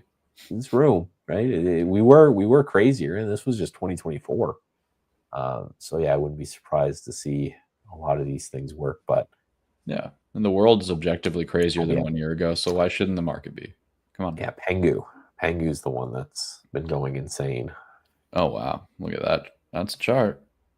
But this is one of the reasons I love cryptos. None of this makes any sense, but the way I approach the market, none of this makes any sense anyway. Oh, the bonk. So yeah, why can't bonk triple? Why not? Right? If a quantum computer, we don't know if a quantum computer is even possible. There's a lot of scientists out there that think that this is completely impossible to do. And if these companies can be worth tens of billions of dollars, why not bonk, right? Why not any of these names, right? Even Google is priced on speculative growth projections, like everything to some extent or another. This is all kind of BS. Like, let's be real. Like all of this is, to some degree or another, like these valuations. So like, why not? Why not? Pepe to 50 billion market cap. Who cares? A question in the chat, Toast. Yeah, it's interesting. These nice sideways consolidation breakout. I like this candle. That came back in, filled the gap, and then buyers came in. That's nice. Good candle to me, just because it shows that there's somebody that's institutional, right? Yeah. Like, oh, we missed the gap. Okay, it's come back in, hit it. I love those setups for sure. A-Lab is one that looked kind of similar, not with that wick down into the gap, but just that curling up base finally breaking out. We did it, boys. Shout out Sam. I know we've been waiting a long time for this move, so I was happy when I checked that account. Semiconductor. That thing's been jerking me around for like 2 months now. What does Toast do? Package software. I really like software right now because software won't care about if tariffs reinflate or blah blah blah. Like that's why Netflix, right? When the tariff tantrum was happening, Netflix was ripping before anything else. It's a good, if you're still worried about tariff, look at software because it won't. That's like my whole thesis. I'm so happy that you're like, I mean, it's not like a radical concept or anything, but it makes complete sense, right? Like I see it. And I see the IGV SMH ratio chart catching at the 50% pullback level. So we'll see if it forms a higher low here and starts to move higher. Because if so, this thing can break out quite significantly from a very substantial downtrend. And this chart is just showing software's performance versus hardware or semiconductors. This is why I was so excited when we said Mitch is going to cover while I'm away. So bro, like this is one of my favorite charts. Like this is just one of these like pure technician bro kind of charts, right? Yeah. This is a great one because again, it's just talking about real versus not real things, right? And for the longest time with NVIDIA and the whole AI trade, this has been kind of crushed because any semiconductor in the world, except Intel, has been doing fantastic. And then just recently in this 2024, during the whole tariff tantrum thing, you had this massive spike. So this is the question on most technicians' mind right now: is this a reversal? Do we get some sort of pullback that we've been seeing for a little bit, and then we dig in and start to push higher? Because if so, you're just slamming a bunch of money into software names, which What could go wrong? A long time on a relative basis have been doing that good. That being said, I have one thing for you on this this IGV SMH chart, which makes me think it might be a bottom. I'm just gonna pull myself up real quick. Yeah, go That's all right. Again, you don't have to ask, just grab it. That's what we do. You just grab it. There we go. Look at this long-term, this monthly chart, this long-term support that it held. Oh, And now I don't know. In this downtrend line, it seems like it wants to be a back test. Seems kind of bullish to me. I don't know. We'll see if this actually plays out, this high or low. But I'm liking it. I'm liking it. This is like, it's like that meme where the guy's taking victory laps, the thing's down 70%, but it had one green day. But and again, I'm not the thematic guy by any means, but it would make sense from a thematic standpoint in which at some point we need software companies to show some benefit of AI. Right. If you're going to plumb, tons and tons of money into AI, and you're going to build these server farms, you're going to go crazy with all this stuff, there's got to be a point in which it is okay. We need to. There's got to be a benefit from it. There's got to be someone who goes, yes, we are making money in AI. We are, our people are more impactful. They're doing better. Whatever it is, it's again they have to, right? It's one of those where if you don't see that, then you end up getting. What's the point? And the whole thing kind of falls apart. So if you believe that at some point AI is going to benefit, it's going to benefit software companies. And I would say in particular, small software companies, the best. And you're going to see that in margins, and then margins and earnings are what make stocks go up over time. So if the first, and what it will be interesting, because I think it's probably this quarter. This is why I've got some of this on, is because you would imagine we're just coming into now earnings season for this quarter. You would hope to have companies say things like, yes, we are, we're this much more effective because of AI, or this thing is working well because of AI, or this thing is doing well because of AI. If you don't, then kind of like, what are you doing, right? What are you doing here if you're not doing that? If you're not making that amount of money from it. So I hope we see it. I think we're going to see it. But if we don't, then is that where the kind of, I don't want to say the bubble word, but is that where we pop? If in either this quarter or next, you don't see XYZ small software company say, yeah, we were going to hire like 10 devs and we only hired 2 because we have AI, and that's the way it happens, right? Yeah, you could be right, and I think you're absolutely right. But this is kind of the theme that I'm banking on continuation, and this is just digestion of a theme. And it would make sense that profits would start to shift in this period of part of the cycle into the more software oriented, like you're saying, the stuff that comes from the fancy new toys, the hardware. And so, I mean, I don't know. When I look at IGV, I just don't see a weak chart. I see something that wants to go a lot higher. It looks like cybersecurity to me. Yeah. Which was what? Bug or hack? Well, this one looks good too. This one wants to go higher too, I think. Should we be buying the dip in these names like Crowd yet? What do you think? I've been just straight buying hack. This is one of those that and I bought a lot of hack on this most recent little dip there. Okay. And the idea behind it is I started to buy hack as kind of just a investment DCA thing that day that CrowdStrike broke the entire planet. Oh yeah, one of these. And part of my thinking there, my theory was, okay, you are not going to have you're not going to have a world where cybersecurity is not important. Exactly. It's only going to become more important.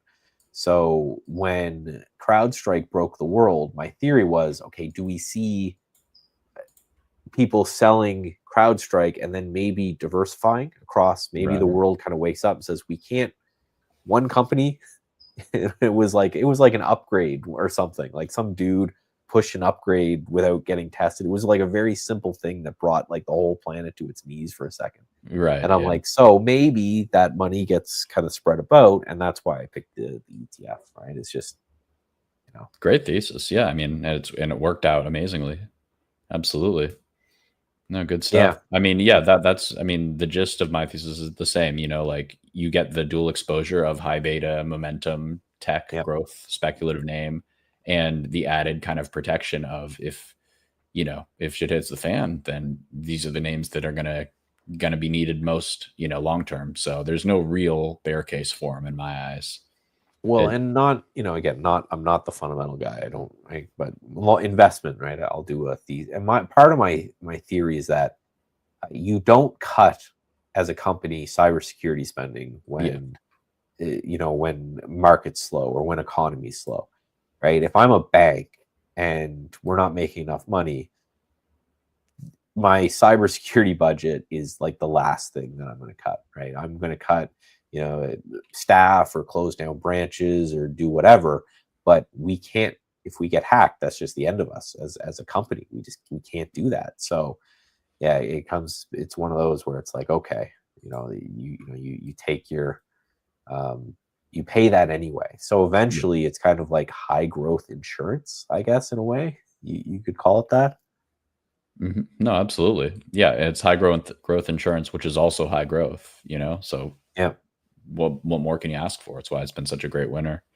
I'll really quick show the Z-scaler chart just because it was such an easy trade. Just break the base, trade up to the fib, sold most of it, some of it on this break, some more of it at the fib, waiting to sell some more, but still got a little bit left. So Most I of think it got this stopped question out. here is for you, Steve, right?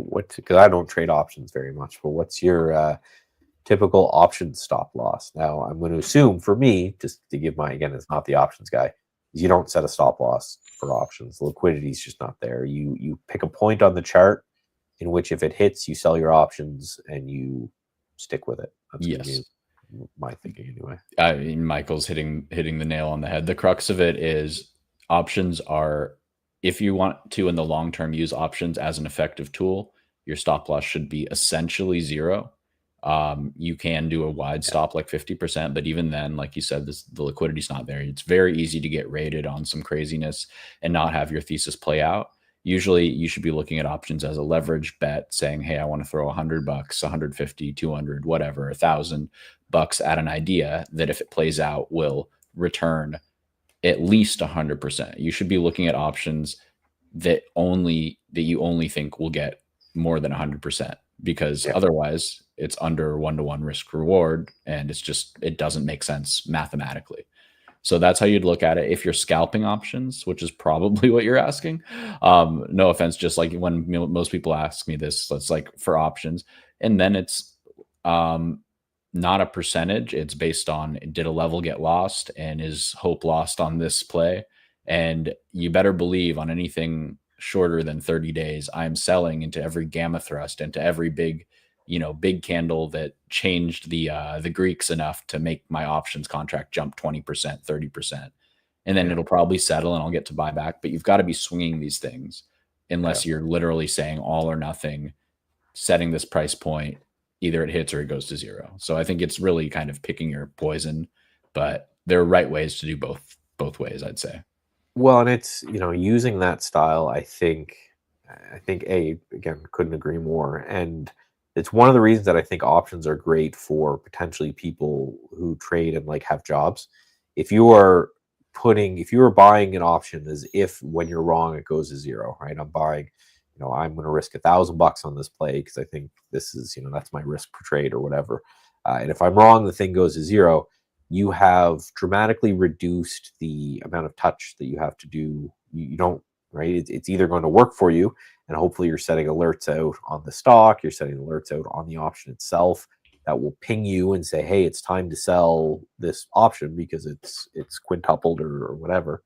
But your downside is totally protected. It's not even, it's more protected than a stop loss, because a stop loss, in theory, it could happen overnight. You could get halted. You could, it could rip through, and then you get some liquidity. And by the time your stop hits, you have a little bit of a worse fill. But when it comes to, I'm just going to buy enough that if this thing goes to zero, I'm fine, then that peace of mind becomes so huge, because you don't have to watch every tick. Everything is kind of priced in. So just make sure you have a plan for the exits, because even more than anything else, your exits are more important, like Steve was saying, is because you have that time decay. So this poet trade that I'm in, right? I'm in equities, right? I'm in from like 625, it's like 687 now. It doesn't matter if I sell it today at $7 or tomorrow at $7 or in 2 weeks at $7. It's still $7. I'll get $7 a share back on every single trade. If it's an option, if it stays at $7 for a week, then I'm losing money every day that goes by. So, right, more than anything, I would say options are price it so you don't have to worry about the downside, forget about the downside, but have a plan for the upside. Because how annoying would it be is if you were right, but you just waited too long and the option degraded to zero, right? So you're just fighting. It's the main reason I don't use options, is I find that I have a hard enough time being right on direction. Also, being right on the time frame, I think, adds a level of complexity that if I haven't been able to test, I don't. If I'm ever going to do anything with options, it's probably going to be the other side. It's going to be, I use my directional strategies on equities. And then when we are trendless and directionless, I sell options and collect premium. But again, to each their own. There's a million different ways to do it. Just know about theta decay. If you're going to get into options, watch like a million YouTube videos explaining theta decay until it's like something that you're dreaming about. Yes, absolutely. And just for reference, for options, for example, you want to know how much a contract should be worth before you place the order. You shouldn't just be hitting market orders almost always, unless you're really confident in the setup and it's just a momentum breakout. And sure, but if you're wrong, you'll be wrong 30% in 10 minutes. So for example, say you chart out this lower yellow zone here. You're like, all right, there are wicks here. If it comes back here, I'm buying at this level when it sweeps these wicks. And so then you'll be buying when the contract is rapidly losing price, and you're going to be buying from somebody who just got stopped out under this low. And so by timing your entries around these likely stop areas, that's where you can really do well in short-term options, where say I'd be risking maybe $50 to $150 on a 0 DTE or 1 DTE SPY contract, saying I bet it's going to sweep this and go back up just to equilibrium, this blue line, for example, and you can make 20% on that contract in 2 minutes, and just pocket it and not even look back, that kind of thing. Not saying this is a perfect setup, just for example, it was on my screen and I was just trying to illustrate how contract pricing can change rapidly. The contract can be $1 here, 70 cents here, and 80 cents here or something, or, maybe 40, 50 cents here and 75 cents here or something. So they can rapidly reprice on just small candles.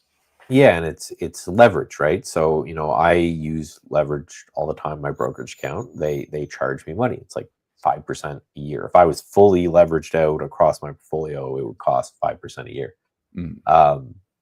It's no different with options, except what you're paying for that leverage is theta decay, and that happens faster, right? So in theory, if I fully leveraged my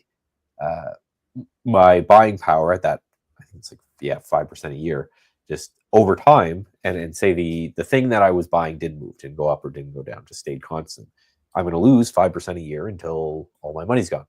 And it's the same with options, except it just happens much faster. And then, right, theta is the important one, right? Steve was talking about gamma, all those things are important to know. But just know that, you over time, that thing is going to degrade down to zero. It's why we talk about all the time, these leveraged ETFs over time will all degrade down to zero, and then reverse split, and then degrade down to zero and reverse split, and do that over and over and over again, because they're buying options. That's how they're getting the leverage associated with it. So again, just know, just like we say with leverage ETFs, options are for quick hits. Right? You want to be right, and you want to be right at that exact moment, and you want to price every time you buy an option as if you can't get out, because not only do you have all the degradation and everything that we talked about, you also have wide spreads. So you can't you scalp in and out as easily. It just moves so fast that if you're expecting a stop loss to save you, no shot. So if I ever buy an option, it's 100%. If I'm wrong, it's going to go to zero. I mark, like, I do an alert on a chart, and when we get there, I will like salvage it for whatever. I'll get out and I'll say, hey, 10% of the contract left. That's fine. I expected zero, so anything I get that's above zero, I look at as like a just recouping some losses. Yeah, and SPY is looking a little bit heavy to me. It's rejecting a previous pivot. The 9 and 10, or sorry, the 10 and 20 minute moving averages have been lost. So very short-term momentum, looking suspicious, I would say. We will see if we get a little bit of pullback, probably just a VWAP, maybe a little bit of an undercut, but that would be an area to look to long potentially. Otherwise, you could try to scalp short with a tight stop over 631 at 08-ish. Shouldn't break back above that. It should likely break below and retest VWAP, I think, especially with Qs leading the way down. Looks heavier to me. It's not encouraging very short term, but that's just buying opportunities. Yeah. So I'll be looking around at some of my list. Why, when we talk about this all the time, is that the market generally gives you like one, maybe two big moves a day. So we've had that one big move. It's getting later in the day. We're past that first hour. So this is the moment where I say, okay, well, do we enter this range?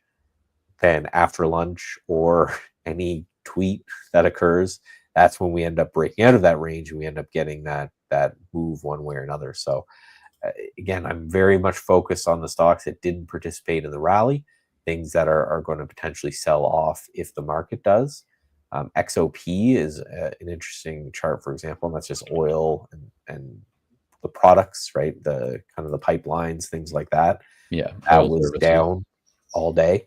So if the market is going to sell off, does this kind of participate in that, or does this end up pushing higher? So that's the focus I think you need to have, is in what areas and in what sectors are underperforming the market. And it's basically commodities at this point, commodities and energy. So if the market is going to sell, do commodities and energy kind of sell with it? Wow, absolutely. Solar up 1%. It's crazy. Yeah, that'll be a great litmus test for sure. Just intraday here, I wanted to mention that OKLO and SMR are both coming into my buy zones. I will be looking for a catch here. I think that they're bottoming for the day. I love these setups on runners that dip back into their hourly trigger here. It just represents that rising support for me, kind of like a more fine-tuned 9-day EMA. And usually they will come back, test, chop around a bit, and when they reclaim, it's a good buy signal. So this is doing exactly what I would expect. I like this look. Again, my account's passed and waiting to be cleared, so I can't trade this on that account. I do have some swing shares, though. Like to see something like that back to VWAP today. Good work. Thank you. What size did you get?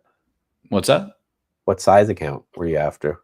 Oh, that was a 25K flex account, I believe. Good. Yeah, to be honest, that's kind of what I recommend people go with. I think it's a good one. If you do well, you can take the profits from that, buy a bigger guy. But yeah, it's like $120. Yeah, super good value. You have all the time in the world to get it, and then after that, you've got money. So especially if you're still working on your systems and everything, could not agree more that that's the place to get started. Because you spend $120. Let's say you blow up one a month, while you're learning, which I did. Which I did. So, there you go. You'll so you spend $120 a month.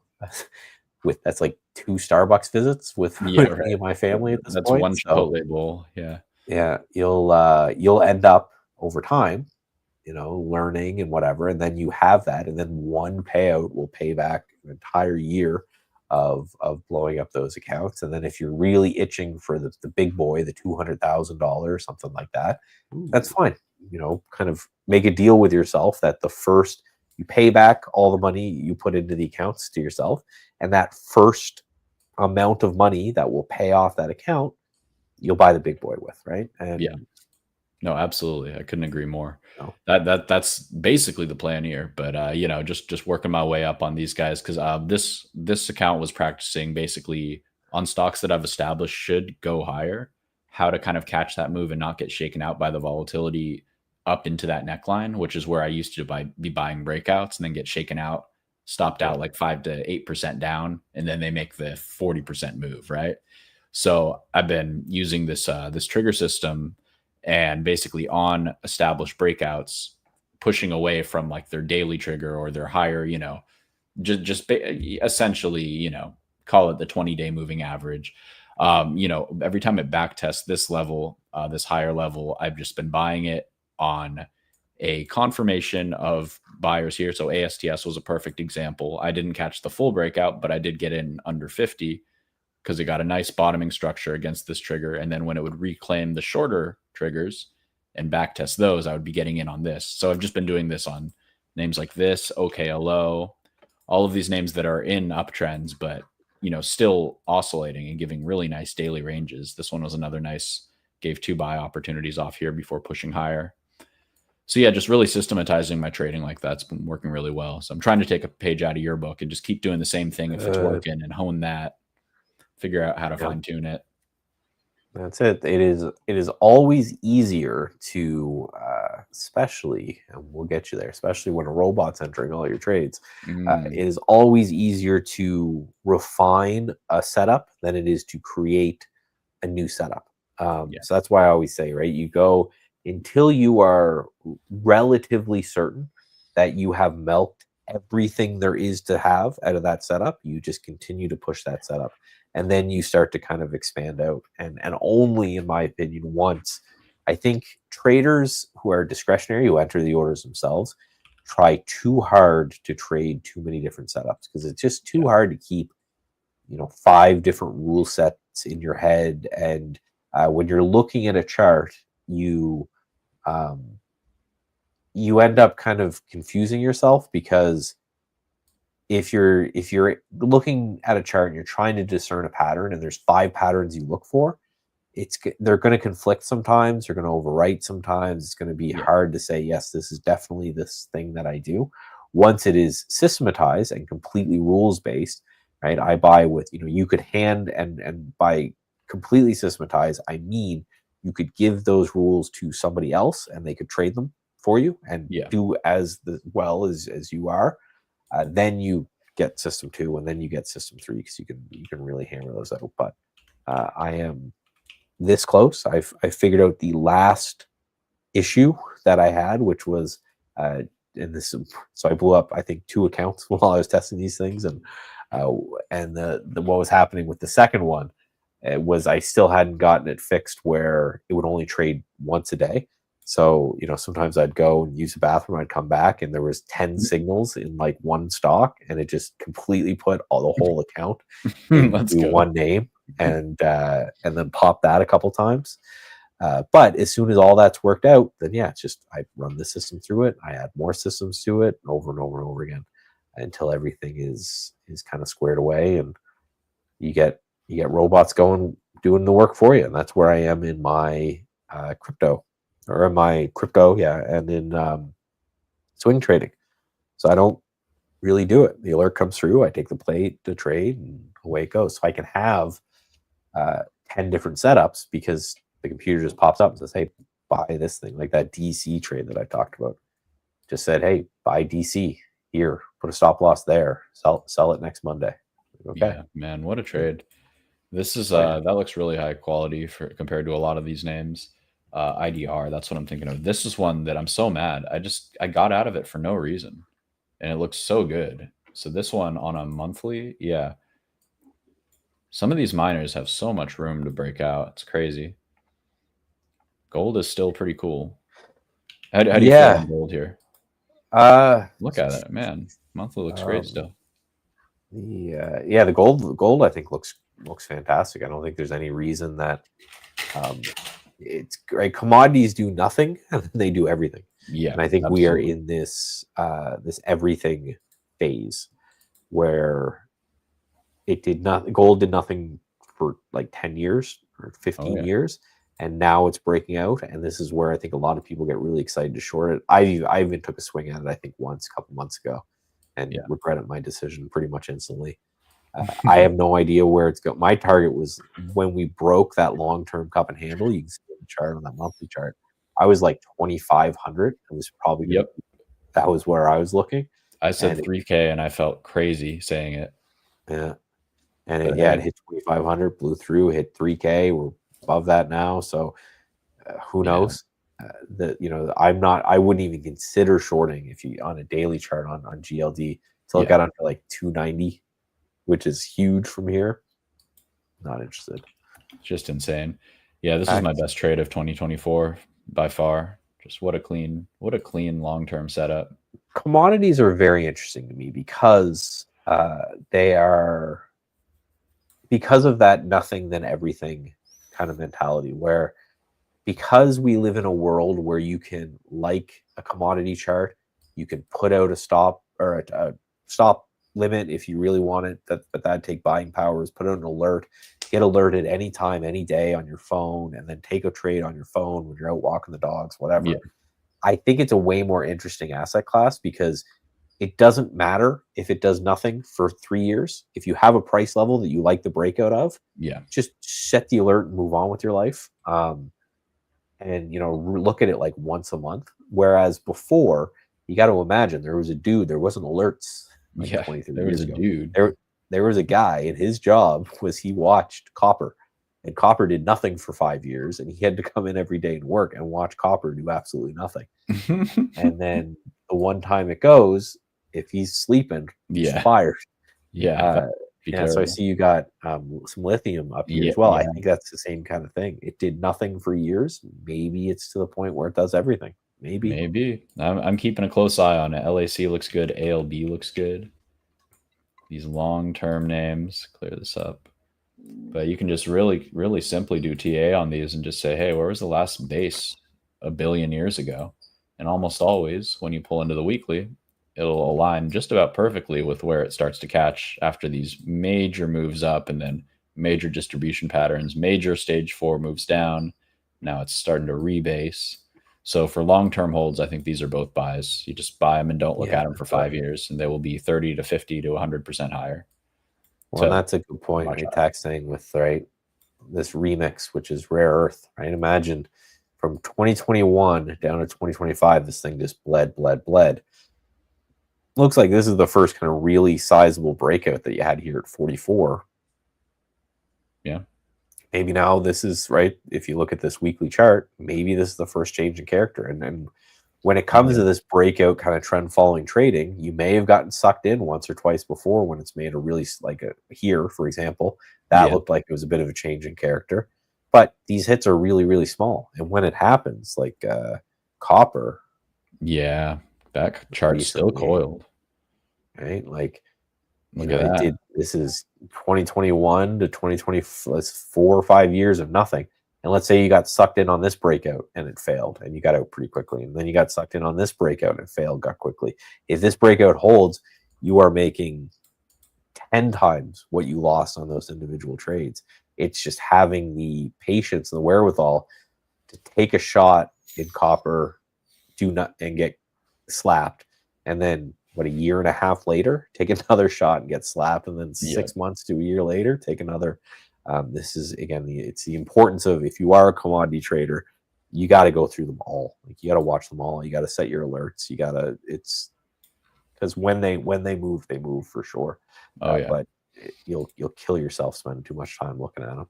Commodity. I started trading steel and copper. So like, commodity traders are just weird dudes. They're just different animals. So I respect them, but it takes a different breed to. Yeah, it's just they're weird. Like you're talking about.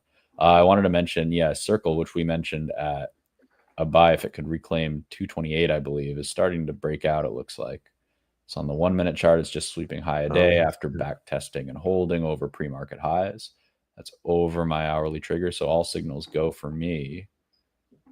Let's look at the hourly here. Looking nice and clean. Reclaim the 50% fib of, let's redraw that. There we go. Looks good to me. Looks like there is room up to this high volume node. So watch 235-ish, I'd say. Yeah.